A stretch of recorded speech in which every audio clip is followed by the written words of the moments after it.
Donald Trump is actually, by far, the most cowardly president we have ever had, who's pretending to be a tough guy. He has backed down in his first presidency and now in this one more than any other president has done it. He backs down within a day of making decisions, pulls them back. Donald Trump backed down today, and no one was surprised. There are people who have to make their living based on knowing when Donald Trump is going to back down. They include the richest people in America and their day-to-day investment practitioners on Wall Street. Wall Street knows that Donald Trump is a pathological liar, which everyone knows. And Wall Street knows that Donald Trump doesn't understand anything about economics. Nothing. Wall Street has been listening to Donald Trump very carefully for years, and they've never once heard Donald Trump accurately describe what a tariff is. Wall Street knows that Donald Trump lies every time he talks about tariffs. Everyone on Wall Street knows that no foreign country has ever paid an American tariff and never will. Wall Street knows the only people who pay Trump tariffs are people in the United States who pay for imported goods. Not one drop of coffee you have swallowed in your life came from an American coffee bean. Every ounce of coffee you have swallowed came from another country. According to Donald Trump, the United States of America should be buying nothing from other countries. Tell that to the 211,000 people working in Starbucks just in the United States and the 361,000 people working in Starbucks worldwide. The coffee economy in the United States employs literally millions of people, all based on a product imported from other countries, imported from Africa, imported from South America. And this country could not survive a day without coffee, and we all know it.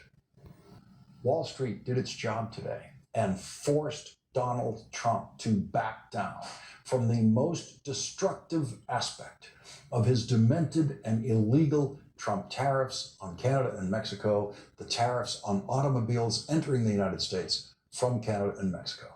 Donald Trump backed down, really backed down. And it was a classic Trump reversal, which he pretends is not a reversal, saying that he's going to pause the tariff on automobiles from Canada and Mexico for 30 days. And he will pause it again. He will back down again.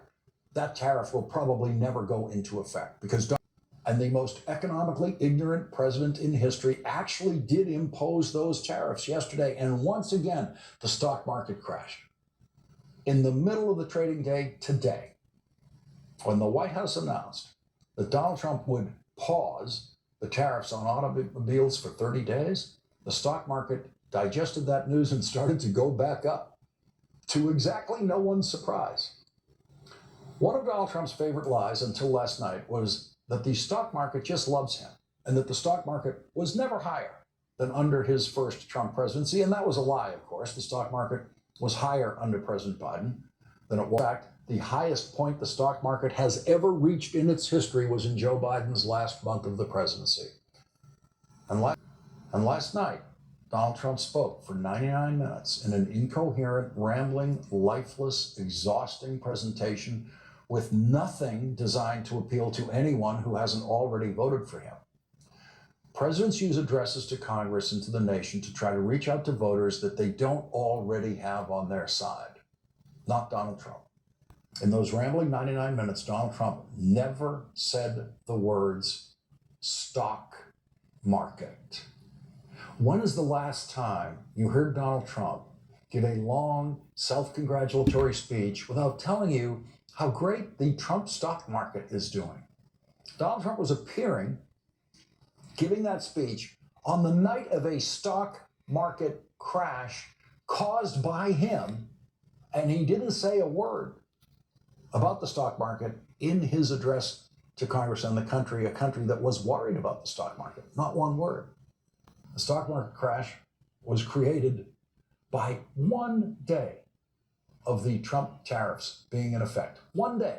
The stock market crash was created by one day of the Trump tariffs being in effect. One day. And at the end of that one day, Donald Trump stood up in the House of Representatives and addressed the Congress and the nation, and he did not say one word about what happened that day because of his tariffs. He said nothing about the tariffs that went into effect yesterday. Nothing about that in his speech. The single biggest news of the day worldwide, created by Donald Trump, the Trump tariffs, not mentioned by Donald Trump in that speech last night because he was afraid of what he did. He was standing there last night terrified of what he did with those crazy tariffs. He was so afraid of what he did that he literally did not know what to say about it last night.